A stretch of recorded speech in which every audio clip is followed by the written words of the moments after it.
अनुग्रह सोई बुद्धिराशि सुगुण सदन बंदौ गुरुपद पदुम परागा सूरज सुवास सरस अनुरागा मंगल भवन अमंगल हारी उमा सहित जहि जपत पुरारी सुमिर सेवा शिव पाई पसाऊं वर्णौ राम चरित चित चाऊं पानी ग्रहण जब की न महेशा यह ऋषि तब सकल सुरेशा हरि राम चरित सब आए प्रेम पुलक लोचन जल छाए कवन सुकाज कठिन जग माही जो नहीं होई तात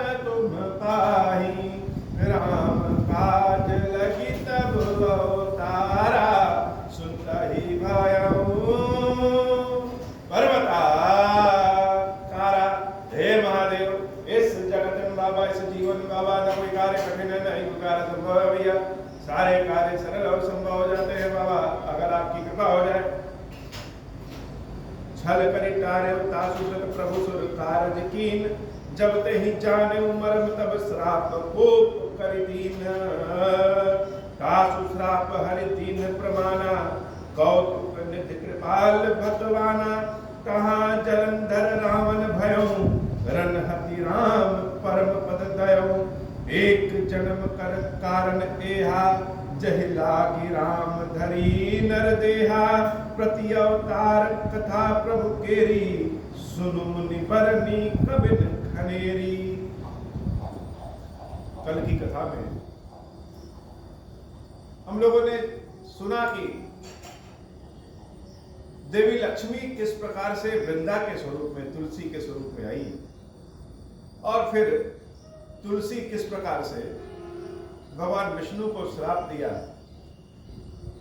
यह कहा कि हम तो जानते थे कि तुम करुणा निधान हो लेकिन तुम्हारा हृदय तो बड़ा पत्थर का है इसलिए जाओ तुम काले रंग के पत्थर बन गए। तब से भगवान विष्णु अपनी भक्त तुलसी के श्राप को अपने सिर पे रख के शालिग्राम स्वरूप में परिवर्तित। शालिग्राम स्वरूप साक्षात भगवान विष्णु का ही स्वरूप स्वयं विष्णु ही समझिए उनको समझिए नहीं वह स्वयं विष्णु है। और देवी तुलसी ने यही श्राप नहीं दिया था देवी तुलसी ने यह भी श्राप दिया था कि तुम्हें अवतार लेना पड़ेगा मनुष्य स्वरूप में भी और जिस प्रकार से मैं अपने पति के विरह में रो रही हूं वैसे ही तुमको अपनी पत्नी के विरह में रोना पड़ेगा। भगवान शंकर कहते हैं देवी पार्वती वही जलंधर एक जन्म में रावण बनता है और भगवान राम के स्वरूप में अवतार। तो भगवान के हर अवतार की अपनी एक कथा है और जिस कल्प में प्रभु का अवतार होता है हर कल्प की अपनी अलग अलग कथा। एक कथा और सुनाओ और एक कथा और सुना रहे हैं कि नारद श्राप दीन एक बारा कलप एक तहि लगी अवतारा। भगवान शंकर कहते हैं देवी पार्वती एक बार तो नारद जी ने ही भगवान विष्णु को श्राप दे दिया। एक कल्प तो इसी कारण वह राम जी के स्वरूप में अवतरित हुए राजा दशरथ के पुत्र बनकर के अवतरित हुए। शंकर जी के इस बात से पार्वती मैया बड़ी चकित हो गई। जैसे हम सबकी बात करें लेकिन किसी एक ऐसे की बात करें जिसको हम जानते हैं जो हमारे बहुत करीब है उसकी बात को हम और ध्यानपूर्वक सुनेंगे। नारद जी महाराज देवी पार्वती के गुरु क्योंकि पार्वती मैया जब हिमालय के यहाँ जन्म ली थी तो नारद जी महाराज ने ही कहा था कि भगवान शंकर का जाकर के तपस्या करो। तो पार्वती मैया ने जब अपने गुरु के बारे में यह सुना यह तो बड़े आश्चर्य की बात कि जो दिन रात नारायण नारायण नारायण करते फिरते हैं वह नारायण को श्राप दे दे, यह बात समझ में नहीं आई। पार्वती मैया ने हाथ जोड़ करके भगवान शंकर से कहा कि गिरिजा चकित भई सुनि बानी, नारद विष्णु भक्त मुनि ज्ञानी। नारद जी महाराज तो भगवान विष्णु के भक्त हैं, और भक्त ही नहीं, वह परम ज्ञानी भी है, भक्त के साथ साथ ज्ञानी। तो एक तो ज्ञानी व्यक्ति जो है वह कैसे विष्णु भगवान को श्राप दे देगा, और उस पर भी वह भगवान विष्णु का भक्त है तो कैसे श्राप दे देगा? यह तो बड़े आश्चर्य की बात है। और इसी का नाम जीवन है। कभी कभी जो चीज न सोचे रहिए वह भी करना पड़ता है या हो जाता है। संसार स्वयं में आश्चर्य है, और संसार से बड़ा आश्चर्य इस संसार में रहने वाले मनुष्यों का जीवन है। कारण कवन श्राप मुनि दीन्हा, का अपराध रमापति। हे प्रभु, वह कारण बताइए जिस कारण नारद जी ने श्राप दिया। और विष्णु भगवान कौन सा अपराध कर सकते हैं? वह तो सबका कल्याण करने वाले हैं। वो अपराध कैसे किए? कौन सा अपराध किए? भगवान शंकर के चरणों को पार्वती मैया पकड़ लेती है, और एक विनय होता है, और एक अनूठा विनय होता है। वो चीज प्राप्त करने के लिए हम विनय करते हैं। एक अनूठा विनय होता है जब किसी विशेष चीज की प्राप्ति करनी होती है, या अपने किसी प्रिय चीज की प्राप्ति करनी होती है। शंकर जी के चरणों को पार्वती मैया पकड़ के कहती है, यह प्रसंग मोहि कहम पुराण, मुनि मन मोह आचरज भारी। नारद जी की यह प्रसंग जरा मुझे विशेष रूप से सुनाइए। बोले बेहसी महेश तब ज्ञानी मूढ़ न कोई। शंकर भगवान की यही बात तो बड़ी अच्छी है। शिव जी जब कथा सुनाते हैं पार्वती मैया को, तो एक तो वह राम जी की भक्ति में डूबे हुए हैं, और कथा सुनाते सुनाते राम जी के स्मरण में डूबे हुए हैं, कहते रहते हैं, और आनंद के स्वरूप में इतने अच्छे अच्छे शब्द का प्रयोग, इतने अच्छे अच्छे भाव से कथा कहते हैं। देवी पार्वती से शंकर जी कह रहे हैं, देवी बोले बिहस महेश। बिहस के बोले, बिहस का मतलब जैसे व्यंग में बोले। पार्वती मैया ने कहा, नारद जी तो बड़े ज्ञानी, बड़े पंडित, कौन क्यों श्राप दे दिया? शिव जी हंसते हुए, व्यंग में हंसते हुए कहे, अच्छा भगवान शंकर का नाम यहां महेश है। शिव जी जब देने वाले स्वरूप में होते हैं तो महाईश है, महेश्वर स्वरूप। पार्वती ने मांगा, देवी पार्वती ने मांगा तो भगवान शंकर ने दिया। भगवान शंकर का जो देने वाला रूप है वही महेश है। तो बोले महेश, क्या बोले? ज्ञानी मूढ़ न कोई। हे देवी, इस संसार में न कोई ज्ञानी है और न ही कोई मूर्ख है। न कोई ज्ञानी और न कोई मूर्ख, तो क्या है? जही जस रघुपति करहि जब। श्री रामचंद्र जी जिसको जब बना दे, जब सो तस तहि छन होई। जब जिसको जैसा बना दे वह वैसे ही हो जाता है। कहूँ राम गुण गात भरद्वाज सादर सुन। राम कथा भी बड़ा अचरज वाली कथा है, ध्यान न दीजिए तो जैसे कभी कभी व्यक्ति चलते चलते अपने ही पैरों में उलझ के फंस जाता है, अपनी ही धोती अपने ही कपड़े में पैरों में फंस के गिर जाएगा, वैसे ही मानस की कथा बड़ा अद्भुत है। मानस की कथा को पहले सिद्धांत समझ लेना चाहिए कि मानस की कथा कितने लोग कह रहे हैं। एक तो मानस की कथा याज्ञवल्क्य जी कह रहे हैं, किसको सुना रहे हैं? भरद्वाज जी को। एक कल्प में वह सुना रहे हैं, एक साथ चारों कथाएं चल जाती। तो एक समय में वह याज्ञवल्क्य जी भरद्वाज जी को सुना रहे हैं। वही एक कल्प में काकभुसुंडी जी गरुड़ जी को सुना रहे हैं, और एक कल्प में भगवान शंकर पार्वती मैया को सुना रहे हैं, और एक कल्प में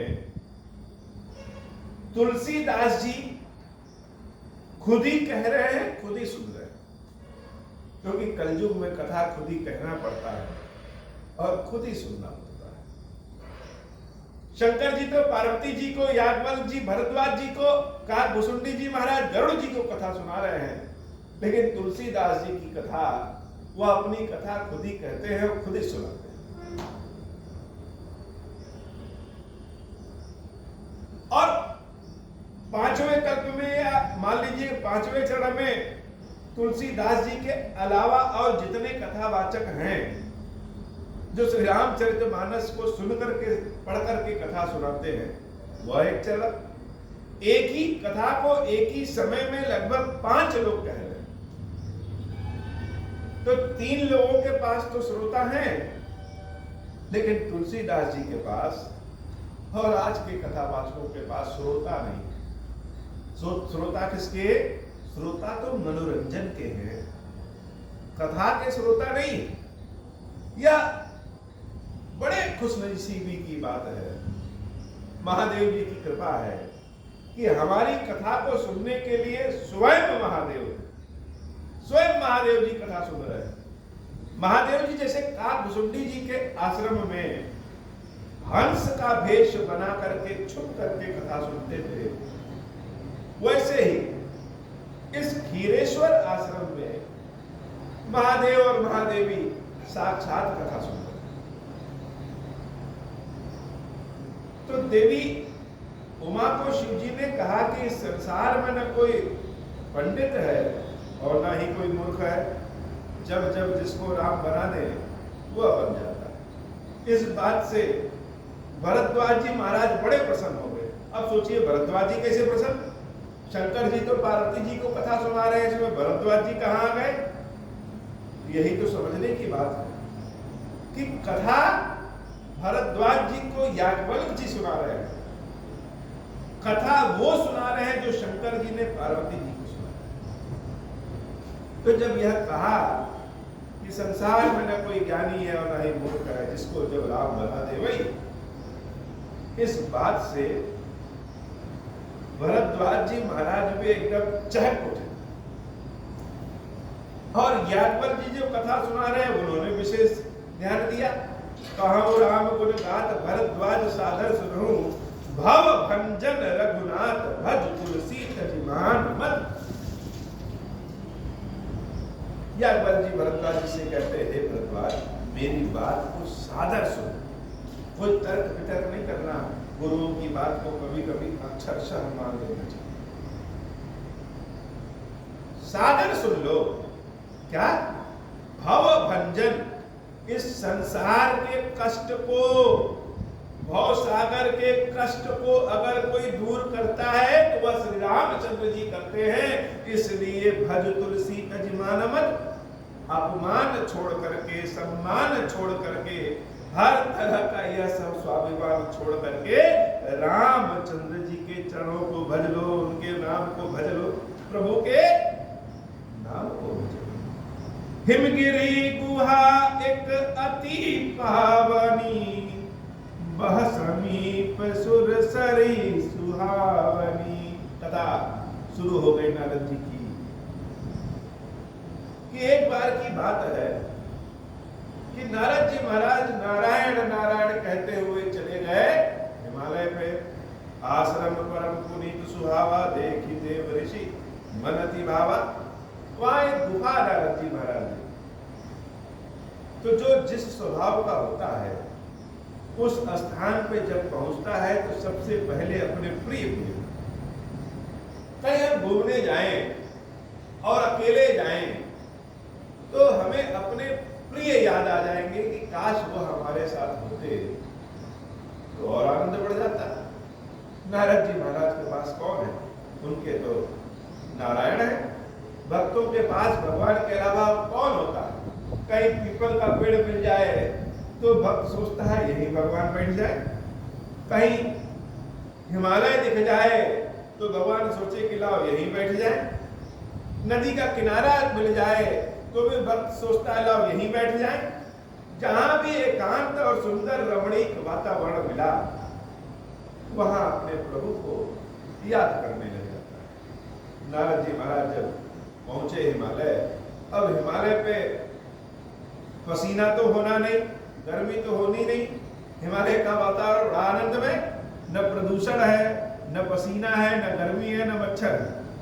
कहीं आप ध्यान लगाइए तो पता चले कि पसीना टप टप चूने लगे तो ध्यान नहीं लगता। गर्मियों में भगवान शंकर की सेवा पूजा करिए और एक लोटा जल चढ़ाइए तो उसमें 10 बूंद पसीने गिर जाता है। लेकिन सर्दियों में और आनंद के भाव से भगवान शंकर की पूजा होती है, अपने इष्ट की पूजा होती है।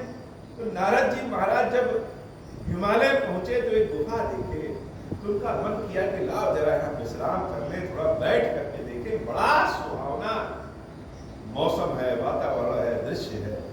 और जब बैठे तो मन किया कि लाओ थोड़ा सा अपने साथ साथ अपने प्रभु को भी यह दृश्य दिखा दे। तो प्रभु के ध्यान में नारद जी महाराज चले गए। निरखिशैल सरि विपिन विभागा, भयउ रमापति पद अनुरागा, सुमिरत हरहि श्राप गति बाधी, सहज विमल मन लागी समाधि। नारद जी महाराज को एक श्राप मिला। किसने दिया था? देवी सती के पिता महाराज दक्ष ने। नारद जी का तो काम है कि अपने भगवान का प्रचार प्रसार करना, भक्ति का प्रचार प्रसार करना। तो वह जहां जाते हैं वही भक्ति का प्रचार प्रसार शुरू करते हैं। एक बार महाराज दक्ष के यहाँ गए तो दक्ष का एक पुत्र मिल गए और पुत्र से ही ईश्वर की चर्चा शुरू कर दिए, भक्ति की चर्चा शुरू कर दिए। अब चर्चा करने वाले अगर नारद जी जैसे ज्ञानी हैं, परम भक्त हैं, तो उनकी वाणी में ही भगवान का वास है। भक्तों के वाणी में भगवान का वास है, भक्तों के रोम रोम में भगवान का वास होता है। भक्तों के चरण को लोग क्यों छूते हैं, संतों के चरण को क्यों छूते हैं? क्योंकि उनको छूते ही ईश्वर का स्पर्श का अनुभव होता है। ऐसा लगता है जैसे ईश्वर को ही छू रहे हैं। और नारद जी इतने विद्वान, तो नारद जी अगर किसी को उपदेश दे, कथा सुनाए, तो उसको तो उपदेश सीधे कान से हृदय में लग जाएगा। दक्ष के पुत्र को उपदेश इतना अच्छा लगा तो उन्होंने क्या किया कि अपने राजपाट सब कुछ छोड़ छाड़ के भगवान की भक्ति में रम गए।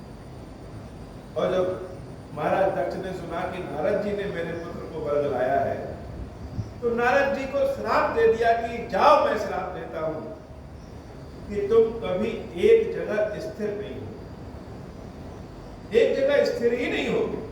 और जब एक जगह स्थिर नहीं होगे तो एक जगह बैठ के उपदेश कथा नहीं कहोगे तो लोग सुनेंगे नहीं, और सुनेंगे नहीं तो फिर कोई और नहीं भटकेगा। लेकिन आज इतने सुंदर वातावरण को जब नारद जी देखे और भगवान के ध्यान में बैठे तो जैसे लगा कि वह श्राप ही खत्म हो। और हर जगह विचरण करने वाले, चलने वाले नारद उस स्थान पर जब बैठे तो ऐसा मन लगा कि महीने, 2 महीने, 3 महीने बैठ ही गए। सुमिरत हरहि श्राप गति बाधी, सहज विमल मन लागी समाधि, मुनिगति देख सुरेश डेराना, कामहि बोली कीन सन्माना। अब नारद जी महाराज जब स्थिर हो गए, कभी न स्थिर होने वाला व्यक्ति अगर एक जगह स्थिर होकर के तपस्या करने लगा तो चर्चा का तो विषय होगा। और जब भी कोई तपस्या में स्थिर होता है तो देवराज इंद्र को अपनी कुर्सी जैसे लगती है कि खतरे में पड़ गई। कहने का मतलब कि देवता लोग परेशान हो जाते। क्यों परेशान हो जाते हैं? क्योंकि जब भी कोई भगवान की स्तुति करता है, तपस्या करता है, तो भगवान प्रकट होकर के न जाने कौन सा वरदान दे दे। तो एक वरदान तो यह भी हो सकता है कि हमको इंद्र बना दीजिए, या कोई और वरदान दे दे। और पहले भी भगवान ने राक्षसों तक को वरदान दे दिया है, यह तो ऋषि तो देवराज इंद्र भयभीत हो गए कि कहीं ऐसा ना हो मेरी ही कुर्सी नारद जी मांग ले। यह स्थिर होने वाले व्यक्ति नहीं, और स्थिर हो गए, अपने प्रकृति के विरुद्ध हो गए, तो यह तो कुछ भी मांग सकते हैं। सहित सहाय जाऊ मम हेतु, चलो हर्षि जल चर के तू, सुना शीर मन महु असी त्रासा, चाहत देव ऋषि मम पुरवासा, जे कामी लोलुप जग माही, पुटुल काक यू सब ही डेराही, मंगल भवन अमंगल हारी, उमा सहित जहि जपत पुरारी, सुख हार लय भाग सठ, स्वान निरखि मृगराज, छीन ले जन जान जड़, तिमि सुर पतहि न लाज। भगवान शंकर कहते हैं, ये देवी देवराज इंद्र ने कामदेव को भेजा कि जाकर के नारद की तपस्या को तोड़वाइए। और देवराज इंद्र के कहे अनुसार कामदेव जी गए नारद मुनि की तपस्या को तोड़वाने। भगवान शंकर कहते हैं, देवी अगर कोई बहुत ही कामी और लालची है, वह कौओं की भांति डरता है। और उदाहरण दिया कि कुत्ता अगर कोई सूखी हड्डी खा रहा है और बगल में अगर कहीं शेर आ जाए, तो कुत्ते को लगता है कहीं ऐसा ना हो शेर हमारे यह हड्डी सूखी खा जाए, अपने निवाले को लेकर के भागे। यह तो बड़े आश्चर्य की बात है कि जब भी कोई तपस्या आदमी लगता है तो देवताओं के हाथ पैर फूलने लगते हैं। कामदेव जी गए नारद जी की तपस्या करवाने, बहुत उपाय किए, लेकिन नारद जी को न जाने ऐसा क्या हुआ कि भगवान की भक्ति ध्यान में लगे तो उनका ध्यान ही नहीं टूट रहा।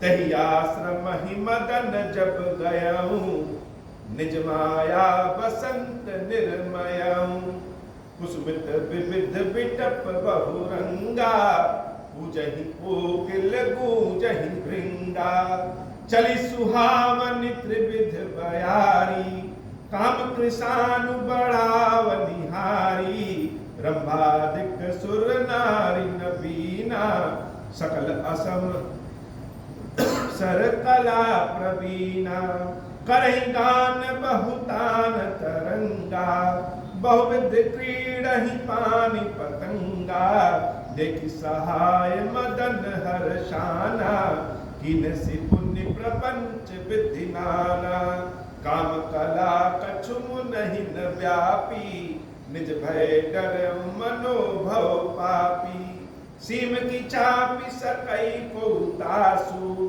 बड़ रखवार रमापति जासु, मंगल भवन अमंगल हारी, उमा सहित जहि जपत पुरारी, सहित सहाय सभीत अति मानिहारी, मन मैना गह सिजाई मुनि चरण, तब कहीं सुठी आरत बैना। भगवान शंकर कहते हैं, देवी बहुत कोशिश किया कामदेव ने, लेकिन नारद जी महाराज की तपस्या भंग नहीं हुई। जिसकी रक्षा स्वयं भगवान करें, उसको बड़ा कोई क्या हिला सकता है। बहुत उपाय कर लिया, सब कुछ कर लिया, लेकिन नारद जी महाराज टस से मस नहीं हुए। अंत में अपने सेवकों और सैनिकों सहित कामदेव जी ने नारद जी से क्षमा मांगा और मुनि के चरणों को पकड़ लिया, कहा कि प्रभु हमको क्षमा करिए, हे नारद जी क्षमा करिए, गलती हो। डर रहते कहीं ऐसा ना हो नारद जी श्राप दे दे, लेकिन नारद जी ने क्षमा कर दिया कि ठीक है आप जाइए। अब नारद जी ने उस समय तो अपना हृदय बड़ा किया और क्षमा कर दिया। कभी कभी कोई बीज हमारे हृदय में आता है और वह तुरंत नहीं पनपता है, कुछ समय के बाद पनपता है। यह मन बड़ा अस्थिर होता है। इस मन में इतना षड्यंत्र चलता है कि कब कहां कौन सा विचार पनप जाए, और वह विचार जब पनपता है तो बाकी सारे विचारों को दबा देता है। कहां से कुविचार मन में आ जाता है, कहां से अभिमान मन में आ जाता है, कहां से दंभ मन में आ जाता है, कहां से लालच मन में आ जाता है, कोई जान नहीं है। नारद जी महाराज तो उस समय तो उनका कुछ नहीं हुआ, एकदम बढ़िया से सबको विदा कर दिए। भयुन नारद मन कछु रोषा, कहि प्रिय बचन काम परितोषा, नाई चरण सिर आय सुपाई, गयो मदन तब सहित सहाई, मुनि सुशीलता आपनि करनी, सुरपति सभा जाई सब बरनी, सुनि सब के मन अचरज आवा, मुनि प्रशंसी हरहि सिरुनावा, तब नारद गवने शिव पाही, जिता काम अहिमित मन माही, मार चरित शंकर ही सुनाए, अति प्रिय जानि महेश सिखाए, बार बार बिनवऊ मुनि तोही, जिम यह कथा सुनायहु मोही, मंगल भवन अमंगल हारी, उमा सहित जहि जपत पुरारी। नारद जी महाराज जब कामदेव को क्षमा कर दिए तो वहां से उठे और उठ करके सोचे कहाँ जाएं। किसी से तो चर्चा करने का मन करने लगा, या हमारे साथ जो सारी कहानी हुई है उसकी चर्चा हम किससे करें, कहाँ जाएं। अब किसी से चर्चा करने का भी मन करने लगता है अपनी बातों को। तो नारद जी महाराज को याद आया क्यों ना भगवान शंकर के पास। यादव जी कहते हैं, हे भरद्वाज, हृदय में कब अपनी प्रशंसा सुनने की दरद जाग जाती है, कब अहंकार जग जाता है, कब दूसरों से अपने को बड़ा बताने की प्रवृत्ति जाग जाती है, कोई जान नहीं पाता। भगवान शंकर के पास नारद जी इसलिए भी गए कि संसार में शंकर जी ही ऐसे हैं जिन्होंने कामदेव को पराजित किया है। अब दूसरा नाम मेरा भी आ गया, शिव जी ने तो कामदेव को भस्म कर दिया, हम तो भस्म भी नहीं किए। अर्थात यह मन जो है ना, यह बड़ा अर्थात निकालता है, और अर्थात निकालते निकालते व्यक्ति को तर्क देते देते वहां पहुंचा देगा जहां मन का चोर जो चाहे। तो नारद जी महाराज ने कहा अर्थात शिव जी और हम दोनों बराबर हो गए, मतलब जितने बड़े शिव जी और उतने ही बड़े हो, बस यही गलती है। भगवान शंकर इतने निष्कलंक हैं, इतने निर्दोष हैं कि उनके ऊपर अगर कोई कलंक का छींटा भी लगाए तो पाप से ग्रस्त।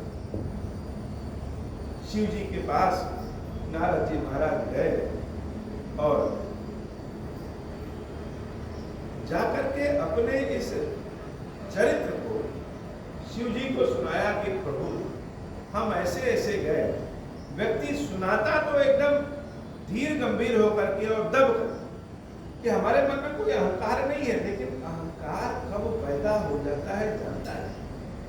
शिव जी के समक्ष नारद जी महाराज तो बड़े विनय होकर के गए कि हे प्रभु मैं अहंकार नहीं कर रहा हूं, लेकिन एक बात मेरी सुन लीजिए, ऐसी ऐसी चीज मेरे साथ हुई और कामदेव भी मेरी तपस्या भंग नहीं करा पाए। भगवान शंकर ने जब नारद जी के संपूर्ण चरित्र को सुना तो जान गए कि इनके हृदय में अहंकार पनप चुका। तब नारद गवने सिपाही, जिता काम अहिमत मनमाही, मार चरित शंकर ही सुनाए, अति प्रिय जान महेश सिखाए। अब जब अहंकार पनप गया है, अच्छा अहंकार का ज्ञान खुद को तो होता नहीं, खुद को हम नहीं देख सकते, खुद के अहंकार को हम जान ही नहीं पाते, लेकिन शंकर जी जान गए कि नारद जी महाराज के मन में अहंकार आ गया। अब आ गया तो आ गया, इसका मतलब यह तो नहीं कि नारद जी बुरे हैं। नारद जी तो भगवान के भक्त हैं, भगवान के भक्तों का दर्शन ही पुण्य देता। भगवान का भक्त अगर किसी के घर में प्रवेश कर जाए और व्यक्ति जाने कि यह भगवान का भक्त है, भगवान का भक्त जान करके व्यवहार करे, तो वैसे ही पुण्य से पूरा घर भर भर जाता है। तो नारद जी तो भगवान के भक्त हैं, और कमियां तो किसी में कभी भी आ सकती है। इसका मतलब यह नहीं कि व्यक्ति बेकार है। भगवान का भक्त को अपना माना भगवान शंकर ने, और उन मुनि से विनय करते हुए बार बार विनवो मुनि तुम्ही। स्वयं जगदीश्वर साक्षात भगवान शंकर नारद जी से क्या कह रहे हैं, बार बार विनवो मुनि तोही। और जब शंकर जी हाथ जोड़ करके विनय कर रहे हैं तो नारद जी को कुछ विचित्र नहीं लग रहा है। क्यों?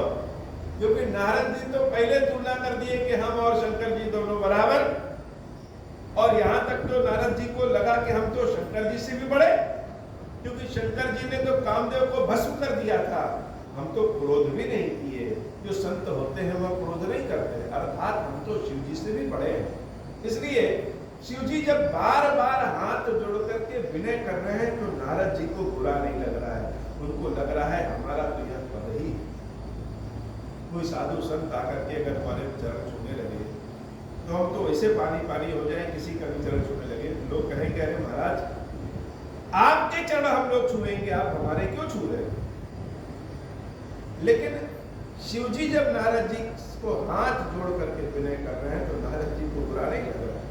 लेकिन शंकर जी तो छल कपट से दूर, मान अपमान से दूर बार बार विनय कर रहे हैं और कह रहे हैं हे मुनि, मैं बार बार एक बात आपसे विनय करके कह रहा हूं कि जिम यह कथा सुनावो मोही तिम जनि हरि हैं सुनाओ कबहू चले हो प्रसंग दुरायो तब।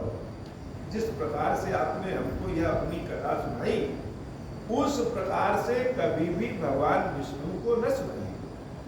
अगर वह कभी आपसे पूछे भी, प्रसंग भी छिड़ जाए तो भी हे मुनि आप उस प्रसंग को छोड़ करके वहां से चले जाइएगा, लेकिन इस कथा को भगवान विष्णु को मत सुनाइएगा। बार बार विनती कर रहे हैं। नारद जी महाराज को लगा कि शंकर जी के हृदय में मेरे प्रति जलन की भाव, या मेरी तपस्या को जान करके हमसे जलने लगे कि कोई और भी आ गया जो कामदेव को परास्त कर। समुदीन उपदेश हित नहीं नारद ही सुहान। यद्यपि भगवान शंकर ने नारद जी को जो उपदेश दिया वह नारद जी के हित में दिया, लेकिन नारद जी को अच्छा नहीं लगा। उनको तो लग गया। हम लोग बहुत बार किसी व्यक्ति के बारे में सोचते हैं कि हमारे बारे में निगेटिव सोचता है, हमारा बुरा चाहता है। हो सकता है उसको तो ध्यान ही ना हो कि आप भी कोई है संसार में, लेकिन हम अपनी ओर से मान बैठते। वैसे नारद जी महाराज अपनी ओर से मान बैठे कि शंकर जी इसलिए कह रहे हैं कि कथा न सुनाना भगवान विष्णु को, क्योंकि यह जलन करने लगे। भरद्वाज कौतुक सुनो हर इच्छा। इसीलिए शंकर जी ने कहा था कि हे देवी, इस संसार में न कोई मूढ़ है, मूर्ख है, और न कोई ज्ञानी है जिसको भगवान राम जब जैसा बना। हे भरद्वाज, आश्चर्यचकित न हो कि नारद के मन में भी ऐसा भाव आज आ सकता है कि शंकर जी को कह दे कि हमसे जल रहा है। यह तो राम जी की लीला है। भरद्वाज कौतुक सुनो हर इच्छा बलवान। प्रभु की इच्छा बड़ी बलवान होती है, इसलिए ऐसा मत सोचना। मंगल भवन अमंगल हारी उमा सहित जहि जपत पुरारी। राम कीन चाहई सोई होई करे अन्यथा अस नहीं कोई। सब बचन मुनि मन नहीं भाए तब बिरंची के लोक सिधाए। एक बार कर तल बल बीना गावत हरि गुण दान प्रवीणा। क्षीर सिंधु गवने मुनि नाथा जह बस श्रीनिवास श्रुति माथा। मंगल भवन अमंगल हारी उमा सहित जहि जपत पुरारी। भगवान शंकर की यह बात नारद जी को नहीं अच्छी लगी और वह वहां से अनमने ढंग से अनमना समूह बना करके अपने ब्रह्मलोक गए। और वहां से फिर एक बार की बात है कि बीड़ा बजाते हुए नारायण नारायण करते करते हुए वह वैकुंठ धाम के क्षीर सागर पहुंचे। अब जब क्षीर सागर पहुंचे तो भगवान विष्णु तो परम ज्ञानी, और जैसे ही नारद जी को देखा, विष्णु भगवान अपनी लीला में और जल्दी से उठ के बैठे। शिव जी ने कहा था कि अगर कभी प्रसंग पड़े तो भी यह कथा मत सुनाना। और भगवान विष्णु जान रहे हैं कि आज तो नारद जी कुछ विशेष लेके आए हैं, तो और लीला करने बैठ गए। उठ के जब बैठे, हर्ष मिले उठी रमा निकेता, बैठे आसन ऋषि से आसन दिया, और आसन के पास स्वयं भी बैठे, नारद जी को भी बैठाया। बोले बिहस चराचर राया, बहुत दीनन कीन मुनि दाया। कह रहे हैं कि हे नारद जी, बड़े दिनों के बाद मेरे ऊपर दया किए, दर्शन दिए। नारद जी महाराज भगवान के इस प्रेम को समझ गए। जैसे हम भगवान के दर्शन करने जाए और भगवान कहे करे बड़े दिन बाद तुम दर्शन देने आए, यह तो व्यंग है। भक्त भगवान का दर्शन करने गया और भगवान कह रहे हैं कि नहीं, तुम बड़े दिनों के बाद हमको दर्शन दिए, तुम्हारी दया है। बहुते दिनन कीन मुनि दाया, बड़े दिनों बाद दया किए। काम चरित नारद सब भाषा। शंकर जी ने मना किया था कि मत सुनाना, लेकिन जैसे नारद जी महाराज बैठे ही हुए सुनाने के लिए, काम चरित नारद सब भाषे, संपूर्ण कथा जो उनके साथ हुई थी सब कुछ भाष्य दिया और बढ़ा चढ़ा के कह दिया। यद्यपि प्रथम वर्ज शिव राखे, शंकर जी ने पहले मना किया। शंकर जी अगर किसी को कुछ मना कर दें और न मानेगा तो क्या हाल होगा। देवी सती को भी मना किया, नहीं मानी तो हाल सब जानते हैं। और नारद जी को भी मना किया और नारद जी भी कहाँ मानने वाले हैं। तुम्हारे सुमिर अति प्रचंड रघुपति के माया, जहि न मोह असको जग जाया। तुरंत नारद जी महाराज संपूर्ण कथा सुनाए। और भगवान विष्णु तो लीलाधारी पहले से है, कोई चढ़ा रहे तो विष्णु भगवान उसको और चढ़ा। विष्णु भगवान नारद जी से कहे, हे नारद, जहि न मोह असको जग जाया, अति प्रचंड रघुपति के माया। शंकर जी कहते हैं कि संसार में किसको भगवान की माया ग्रस न है। यह तो प्रभु की लीला है। रुख बदन करी वचन मृदु, बोले श्री भगवान। श्री भगवान नारद जी की बात को सुन करके अपने मुख को थोड़ा सा रुखा कर दिया। रुख बदन करी वचन, शरीर तो रुखा हुआ, लेकिन जो वाणी निकल रही है वह बड़ी मीठी निकल रही है। भगवान की बड़ी लीला है कि शरीर तो जब वह जाने कि हमारा भक्त अभिमान में फंस रहा है तो शरीर तो एकदम कड़ा हो गया, लेकिन जो बोले वह और मीठा। मृद बोले श्री भगवान, तुम्हारे सुमिरन ते मिटही मोह मार मत। हे नारद जी, आपके सुमिरन करने से हर तरह का मोह, हर तरह का मद, हर तरह का अभिमान मिट जाता है। अब तो नारद जी महाराज और भूल करके दोबारा हो गए।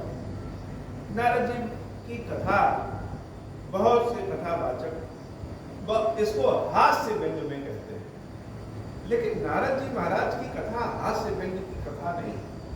यह कथा हम सबकी कथा है कि जब नारद जी महाराज जैसे ज्ञानी और भक्त के मन की स्थिति ऐसी हो सकती है तो हम सबकी गिनती ही क्या है। नारद जी की कथा बड़ी सीख लेने वाली कथा है और नारद जी परम ज्ञानी और परम भक्त हैं, इसमें कोई शंका ही नहीं है। इसलिए नारद जी की कथा को व्यंग रस में न कह करके नारद जी की कथा को भाव रस में कहना चाहिए। सुनि मुनि मोह होई मन ताके, ज्ञान विराग हृदय नहीं जाके। ब्रह्मचर्य व्रत मति धीरा, तुम ही करई मनोभव पीरा। विष्णु भगवान कहते हैं कि हे नारद जी महाराज, जिसके हृदय में ज्ञान वैराग्य नहीं है उसको काम का मोह हो जाता है, लेकिन आप तो ब्रह्मचर्य में तत्पर है, ज्ञानी है, भक्त है, आपको कहाँ मोह माया होगा।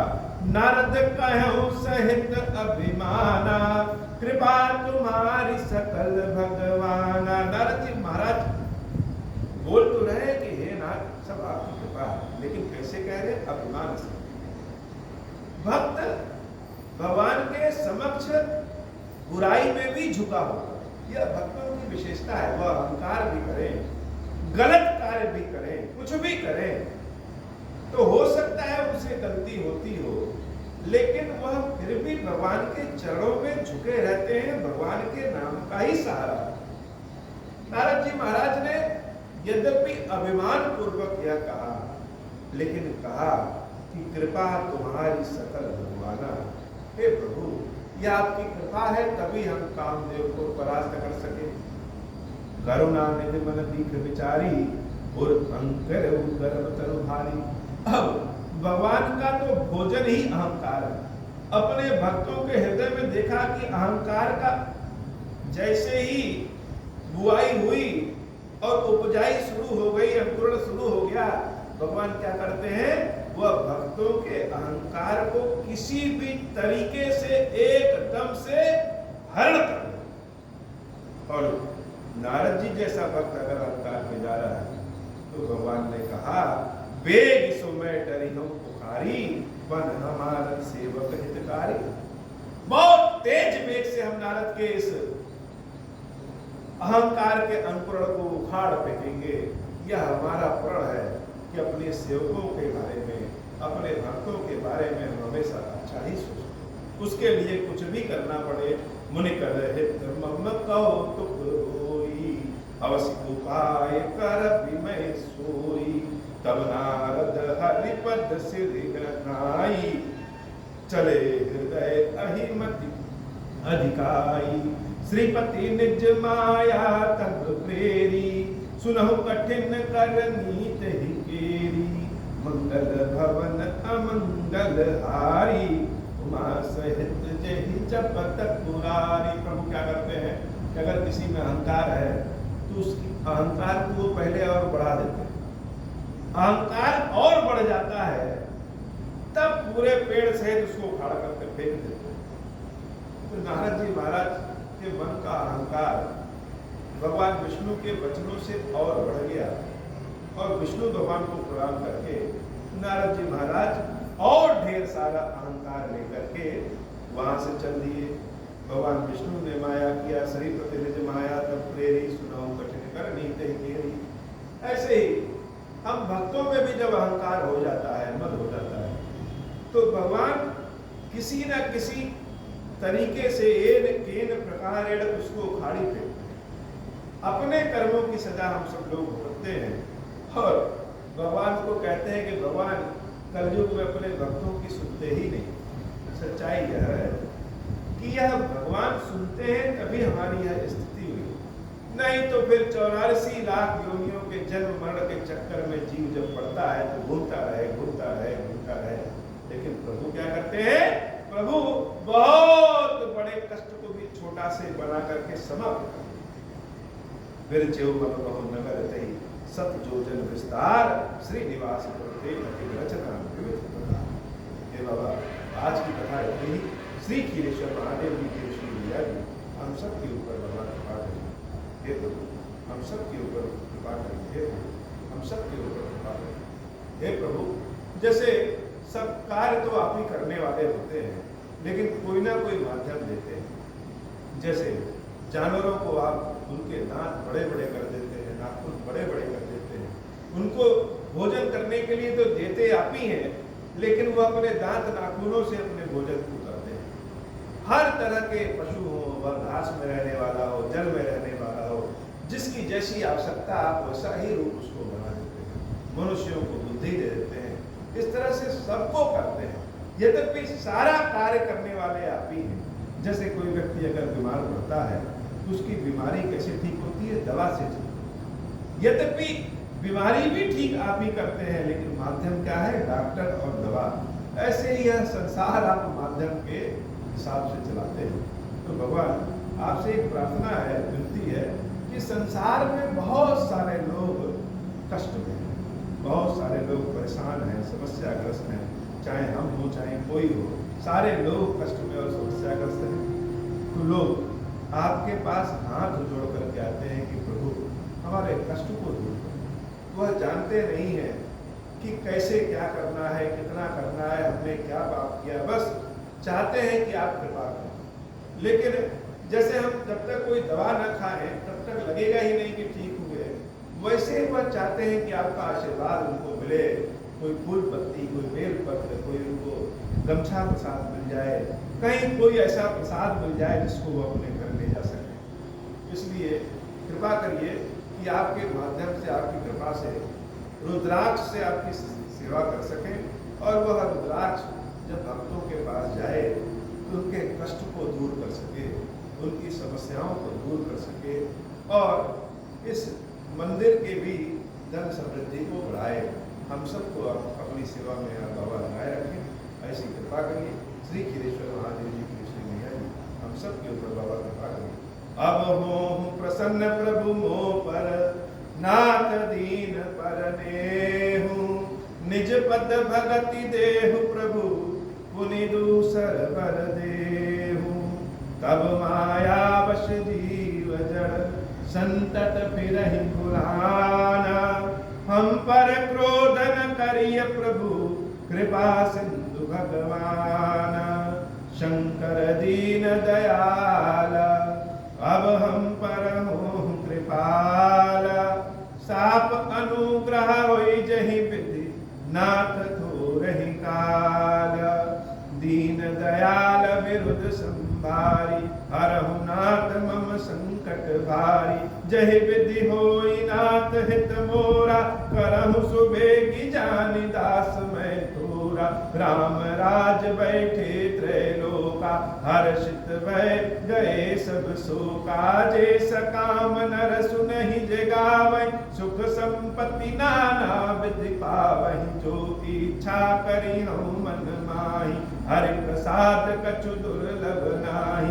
मंगल भवन अमंगल हारी, उमा सहित जहि जपत पुरारी। बोल श्री खीरेश्वर महादेव जी, खीरेश्वरी मैया जी की सदा ही जय हो। खीरेश्वरम हे भगवान शंकर, आवरण पातक दुर्भाग्य और दरिद्रता की निवृत्ति के लिए तथा संपूर्ण पापों का नाश करने के लिए मुझ पर प्रसन्न होइए। मैं दुख और शोक की आग में जल रहा हूँ, संसार भय से पीड़ित हूँ, अनेक प्रकार के रोगों से व्याकुल और दीन हूँ। खीरेश्वर मेरी रक्षा कीजिए।